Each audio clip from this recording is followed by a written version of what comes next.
Bonjour, chers téléspectateurs, vous êtes sur la chaîne Live Cuquin-Bébric. Bonne humeur et bonne écoute.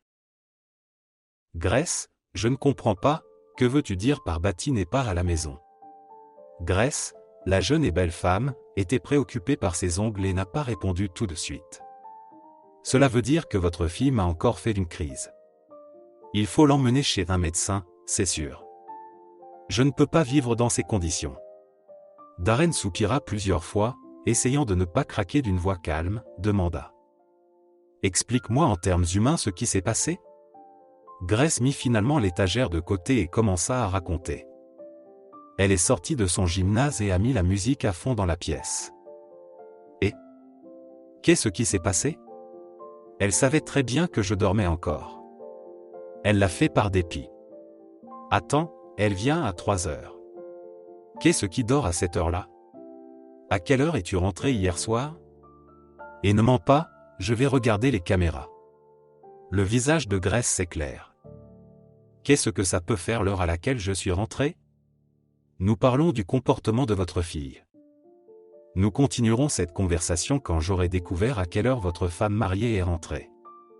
Quel genre d'interrogatoire? Eh bien, c'est juste un peu tard avec les petites amies.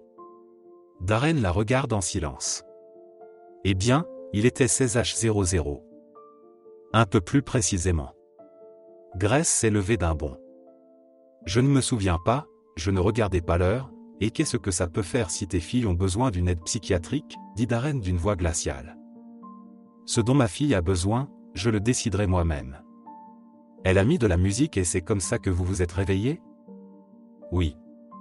Je suis allé lui dire de baisser le son. Elle a failli me frapper avec ses poings. Naturellement, j'ai dû la remettre à sa place. Comment?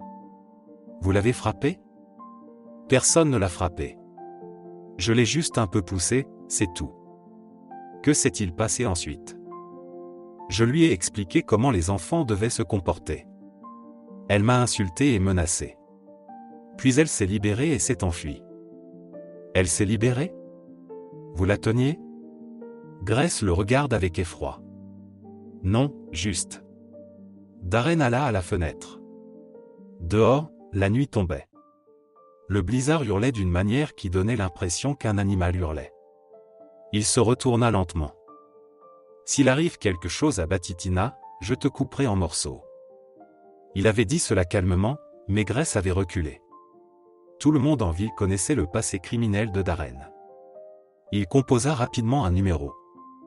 Félix, cours vers moi, et tous ceux que tu peux attraper, emmène-les avec toi. Nous allons devoir prendre Darren au sérieux. Félix, calme-toi, les années 90 sont terminées. Bati est parti. Merde. On y sera bientôt. C'est dans les années 90 qu'ils ont rencontré Félix. C'est à cette époque que Darren l'a aidé, littéralement, à garder les prisons propres. Depuis, Félix a toujours été là pour lui. D'abord en tant qu'ami, puis en tant qu'ami de Darren et chef de la sécurité. En outre, Félix était le parrain de Bati. À un moment donné, Félix a failli se marier. Eva, la femme de Darren, lui a présenté son meilleur ami. Ils ont entamé une relation qui donnait envie d'allumer un feu.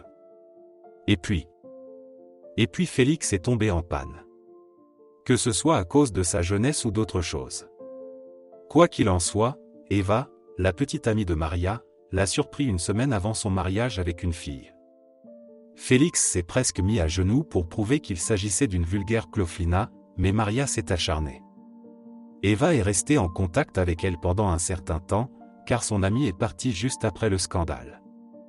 Et puis, quand Eva est morte en couche, le lien s'est rompu. Darren n'a même pas su comment informer Maria de la mort de son amie, et il n'a pas vraiment cherché à le faire, parce qu'il n'a rien vu ni entendu du deuil. 8 ans se sont écoulés depuis. Félix ne s'est jamais marié.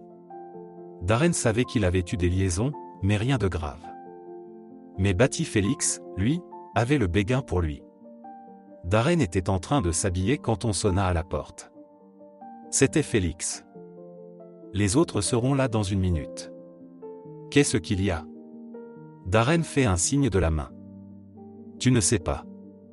Ma femme se croit à nouveau le centre du monde. Grace, qui était sortie pour voir qui était là, s'indigna. Comment oses-tu parler de moi comme ça? Tu n'as pas intérêt à te mettre à genoux pour demander pardon plus tard. Darren s'approcha d'elle et la prit par le menton. Prie Grace. La prière est la seule chose qui t'aidera en ce moment. Grace dégagea sa tête de sa main et recula. Elle lança un regard furieux à Félix et s'élança dans le couloir. Ils commencèrent à passer méthodiquement au peigne fin tous les endroits où la fille pouvait se cacher. Son téléphone était à la maison. Batty s'était donc enfui précipitamment. Darren se maudit en prononçant ces derniers mots.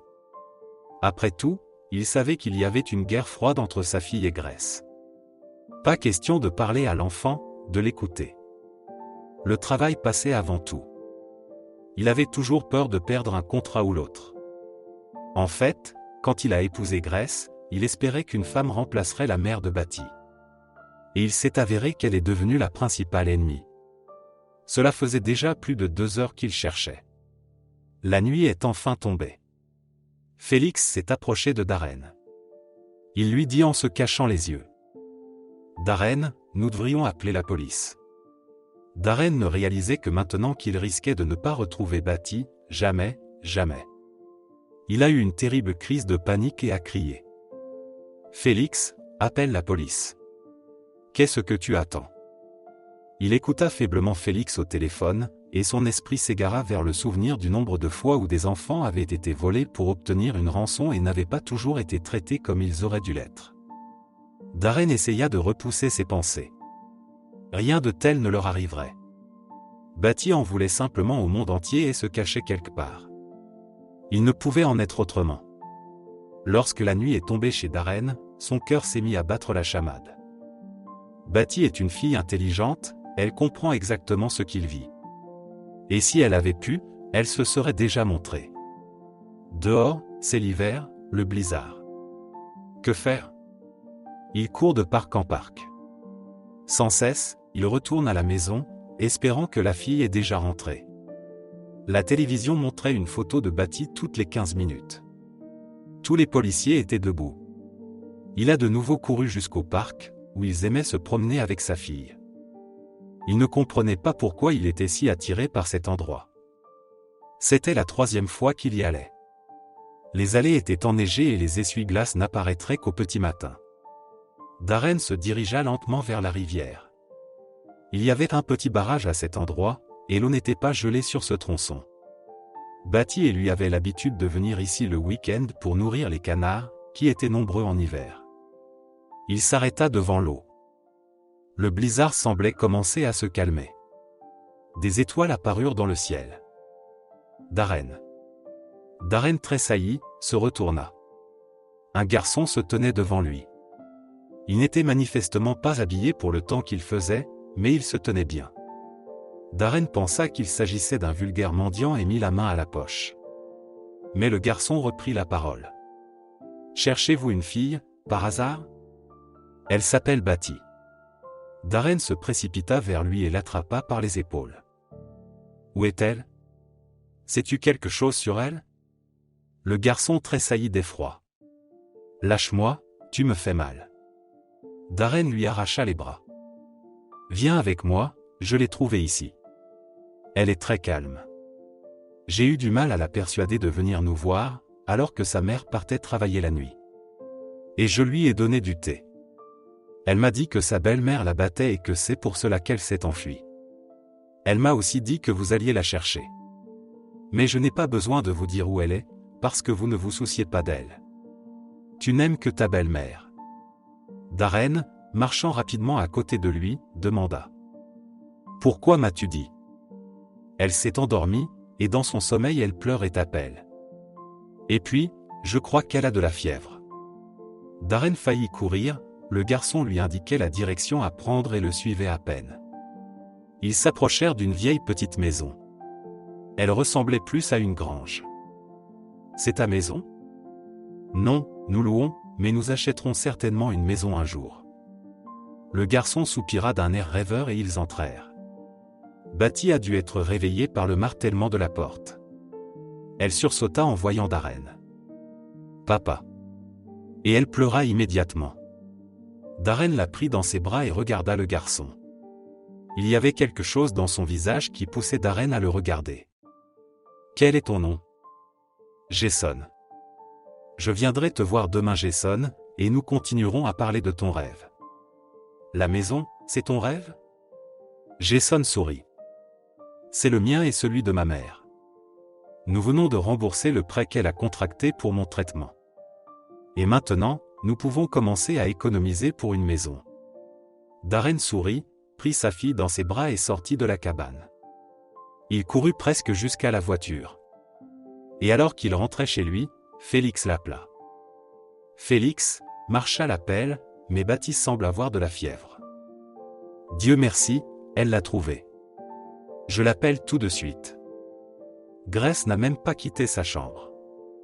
Et Darren s'est soudain demandé ce qu'elle faisait ici. Elle ne s'est pas comportée comme une épouse depuis longtemps. Sa fille n'est pas bien traitée. Mais sa carte devait être rechargée tout le temps. Baptiste ne voulait pas le laisser partir. Mais on a sonné à la porte. Darren entendit la femme de ménage, qui venait le matin pour une demi-journée, parler à quelqu'un. Félix est entré dans la pièce, suivi par le docteur Marshall. Ce n'est pas grave. Je pense que Baptiste est juste surexcité. Félix caresse les cheveux de la jeune fille. Baptiste, si quelqu'un te fait du mal, appelle Félix, Félix les punira tous. Personne d'autre ne le fera. Et même si c'est Grace? Et surtout si c'est Grace. Darren fronce les sourcils. Grace ne fera de mal à personne d'autre. Elle déménage aujourd'hui. Félix haussa les sourcils. Où ça? Je n'en ai aucune idée. Loin d'ici. Après une conversation difficile avec Grace, Darren est entré chez sa fille comme un citron pressé. Félix était là. Il a porté un doigt à ses lèvres. Baptiste dormait. Darren a montré la porte. Quand Félix est sorti, Darren a dit. Écoute, tu veux faire un tour avec moi? J'ai promis quelque chose au type qui a sauvé ma Baptiste. Allons-y. Qui est ce type? Je te le dirai en chemin. Ils roulèrent jusqu'à la cabane. Félix a reçu un appel de quelqu'un. Darren, va-y, je te parlerai et je serai là aussi. Darren acquiesça et se dirigea vers la porte. Jason l'accueillit avec une exclamation de joie. C'est toi. Je croyais que tu ne venais pas. Eh bien, j'ai promis. Je veux, Jason, réaliser ton rêve et celui de ta mère. Où est-elle? J'aimerais revoir les détails avec elle. Jason n'a pas eu le temps de répondre. Une femme sortit de la cuisine. Jason, tu parles à quelqu'un. Elle regarda Darren et dit. Toi? Qu'est-ce que tu fais ici? Darren a même fait un pas en arrière. Maria. Maria, c'est toi? Il regarde autour de lui. Je ne comprends pas. Tu es parti. Je suis parti pour toi. Et pourtant, oui, pas question. Vous êtes le père de Baptiste. Je pensais que mon fils inventait cette histoire. Non, il ne l'a pas inventée. Darren se tut et fixa Jason qui ne comprenait rien. Et maintenant, j'ai deviné ce qui m'a attiré chez toi. Tu ressembles à Félix. Maria a immédiatement réagi. Jason, va dans ta chambre. Puis elle se tourna vers Darren. Alors, va-t'en. On n'a besoin de rien, tout va bien. C'est alors que la porte s'ouvre et que Félix entre dans la cabine. Où est le héros? Il hésite. Maria? La femme soupira de frustration. Pourquoi? Ils étaient assis à la table et buvaient du thé. Maria prit la parole et les deux hommes restèrent silencieux, baissant la tête. Je suis parti à l'époque, mais quand j'ai appris que j'étais enceinte, je suis revenu. La grossesse a été difficile. Sans Eva, je ne sais pas comment j'aurais survécu. Et puis elle est partie. J'étais si seul, si effrayé. Jason est né en parfaite santé. Les problèmes ont commencé lorsqu'il a eu 3 ans. J'ai vendu l'appartement de ma grand-mère et j'ai contracté un prêt. Nous avons été soignés pendant 4 ans. Aujourd'hui, tout est derrière nous. Y compris le prêt. Mais je ne voyais presque jamais mon fils. Je travaillais 2 fois plus.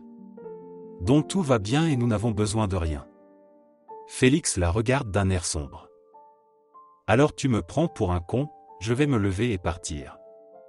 Maria haussa les épaules sans le regarder et Darren reprit. Vous avez de telles décharges électriques entre vous que c'est effrayant de s'asseoir l'un à côté de l'autre. Maria, et regarde le cas des filles de Cloflin sur Internet. Ils en ont pris beaucoup l'année dernière et le cas de Félix s'y trouve. La fille l'a rencontré par hasard dans un café. Maria regarde Darren avec surprise. Tu plaisantes? Non. D'accord, je vais y aller, et vous vous débrouillez. Félix est votre fils dans la chambre, s'il y a quelque chose à faire. Maria lui jeta un regard indigné, mais Darren fit semblant de ne pas le remarquer. Félix ne s'est présenté chez eux qu'une semaine plus tard. Ses yeux pétillaient et il avait un peu l'air d'un fou. Tu ne m'as pas encore viré? Darren sourit. Non, mais j'aurais dû. Darren. Il y a un mariage dans une semaine. Ne me demande rien, je te dirai tout plus tard. Tu seras le parrain de mon fils. Je te présenterai aussi notre demoiselle d'honneur. Elle est merveilleuse, elle est gentille, elle est belle. Darren rit. Félix, lui, ralentit un peu. Mais il secoua la tête avec obstination. Non, je sais pertinemment que tu seras fou d'elle. En fait, tu as fait de moi l'homme le plus heureux du monde. Je vous en remercie. Partagez dans les commentaires ce que vous pensez de cette situation et du comportement des personnages. Et merci d'avoir écouté l'histoire jusqu'au bout. N'oubliez pas de vous abonner à la chaîne, tous nos vœux de réussite.